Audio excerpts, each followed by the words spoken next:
అధ్యాయం 10-11 వచ్చిన 3లో 10-11 ఏ విధము చేతనైనను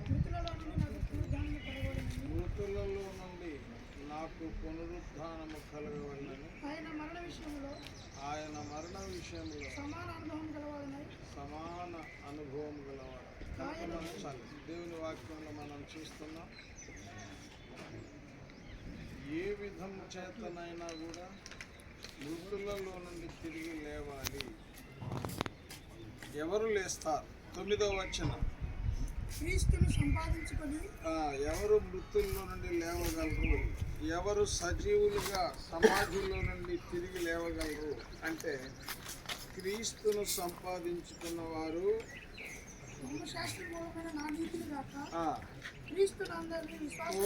యేసు క్రీస్తులో విశ్వాసం ఉంచడం ద్వారా దేవుడు అనుగ్రహించిన నీతిని నీతి కలిగిన వాడనై ఆయనలో అగుపడు. కనుక మనం చూస్తున్నాం, విశ్వాసం యేసు ప్రభువులో ఉంచిన వారు పొందిన నీతి మృతులలో నుండి మనిషిని లేపగలదు.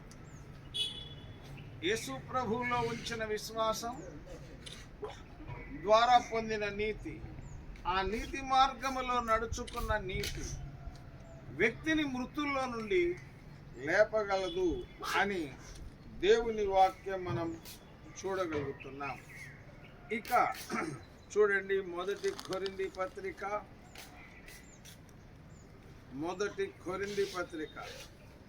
15వ అధ్యాయం 53వ వచనం, లేకపోతే 51 నుంచి చదువు. ఇదిగో మీకు ఒక మర్మము తెలుపుచున్నాను, మనమందరము నిద్రించము గాని నిమిషములో ఒక్క రెప్పపాట్లో కడపురం రోగుతుంది, మనమందరము కూడా మార్పు పొందుతాం. బూరం రోగుతుంది. కనుక 2 విషయాలు, బూరం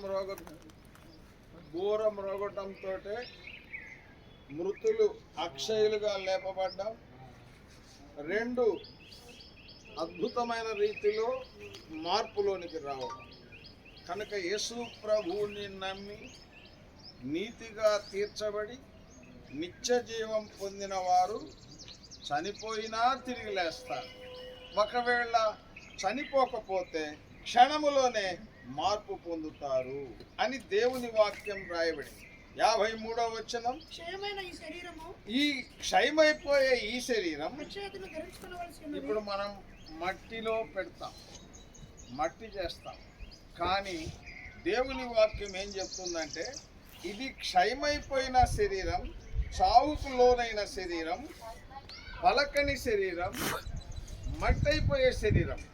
కానీ ఒక దినముంది అక్షయతను ధరించుకుంటుంది, అమర్త్యతను ధరించుకుంటుంది, మృతులలో నుండి తిరిగి లేచేటువంటి అనుభవంలోనికి వస్తుంది అనేది దైవవాక్యం మనకు చెప్తున్న సత్యం.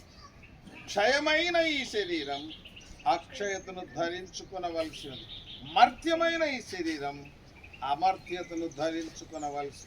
ఈ క్షయమైనది అక్షయతను ధరించుకున్నప్పుడు ఈ మర్త్యమైనది అమర్త్యత విజయమందు మరణం ఏమవుతుంది? మింగివేయబడుతుంది. మరణము జయించి తిరిగి లేచే అనుభవంలోనికి ఆ వ్యక్తి నీతి, ఆ వ్యక్తి విశ్వాసం, ఆ వ్యక్తి నీతి క్రియలు అద్భుతమైన రీతిలో లేపుతాయి అనేది దేవుని వాక్యంలో మనం గమనిస్తున్నటువంటి విషయం. ఇంకొక విషయం 48 మంటిని పుట్టినవాడెట్టివాడో,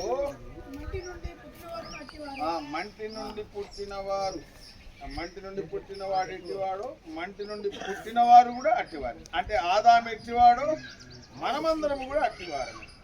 పరలోక సంబంధి ఎట్టివాడో మనము విశ్వసించడం ద్వారా, నీతిగా తీర్చబడడం ద్వారా, నిత్య జీవం పొందడం ద్వారా, యేసు ప్రభు మార్గంలో జీవించడం ద్వారా ఏం జరుగుతుంది అంటే మనం చూసినాం, పరలోక సంబంధి ఎట్టివాడు, యేసు ప్రభు ఎట్టివాడో మనమును అట్టివారమే. కనుక అద్భుతమైన రీతి రాబోతుంది. మంటిలో నుండి తీయబడిన ఆదాము ఎట్టివాడో మనము కూడా మట్టివారమే. మనం అయితే యేసు ప్రభు ఎట్టివాడు, ఆయన పునరుద్ధానుడై తిరిగి లేచినవాడు, ఆయన అక్షయ దేహం అమర్త్య దేహం ధరించి పరలోకానికి వెళ్ళినవాడు. అట్లాంటి అద్భుతమైన ప్రభు వచ్చినప్పుడు పరలోక సంబంధి ఎట్టివాడు మనము కూడా పరలోక సంబంధులము గనక అట్టివారమైతాము. 49 మరియు మంటి నుండి పుట్టిన వాని పోలికను ధరించిన ప్రకారం పరలోక సంబంధి పోలికను కూడా ధరిస్తాం. కనుక యేసు ప్రభు పోలికను కూడా మనం ధరించుకుంటాం. అదే క్రైస్తవ విశ్వాసం. దేవుని వాక్యంలో మనం గమనించగలుగుతున్నాం. కాబట్టి యేసు ప్రభువుని నమ్మడం ద్వారా మనిషి నీతిమంతుడిగా తీర్చబడి నీతి మార్గంలో జీవ మార్గంలో మనం పయనించడం ద్వారా ఒక దినం ఈ మట్టి దేహం మనము ఆదాము దేహము అయినప్పటికీ మహిమగల దేహముగా మార్చబడుతుంది. పరలోక సంబంధి పోలికను ఆ వ్యక్తి ధరిస్తాడు అనేది దైవవాక్యం మనము చూస్తున్నటువంటి విషయం. ఇప్పుడు 23వ వచనం, లేకపోతే 20 నుంచి 15, 20 నుంచి తొందరగా. మరియు సమస్తమును 15, 20.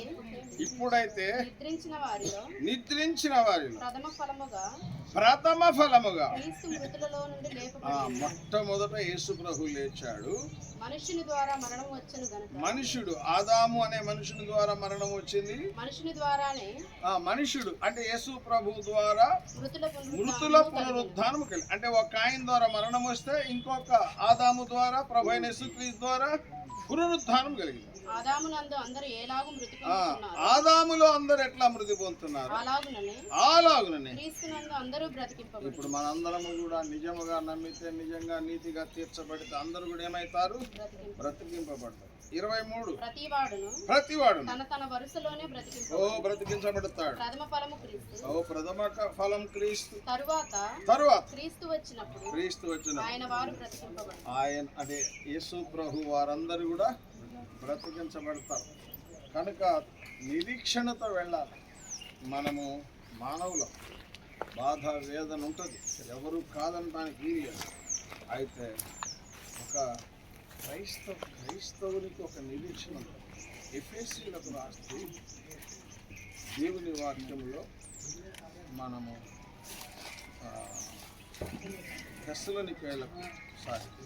తెస్సలోనికైలకు రాసిన పత్రికలో ఒక మాట అంటాడు. 13వ వచనం, సహోదరులారా, అంటే ఇతరులకు ఏముండదు నిరీక్షణ, అంటే ఇంక అయిపోయింది వీరి సంగతి, వీళ్ళతో అనుకుంటారు. కానీ మన మంది అట్లా కాదు. మనము నిరీక్షణతో యేసు ప్రభుని నమ్మి నీతిగా జీవించిన విధానం కనుక మరి ప్రభు వచ్చినప్పుడు తిరిగి లేచే అనుభవం ఉంది, అద్భుతమైన ప్రభు రాజ్యంలో ప్రవేశించే అనుభవం ఉంది. కనుక మరి నిరీక్షణ లేనివారు ఆ విధంగా దుఃఖపడతారు. నిరీక్షణ కలిగిన మనం ధైర్యం తెచ్చుకొని ముందుకు వెళ్ళాలి అనేది మనం చూస్తున్నాం.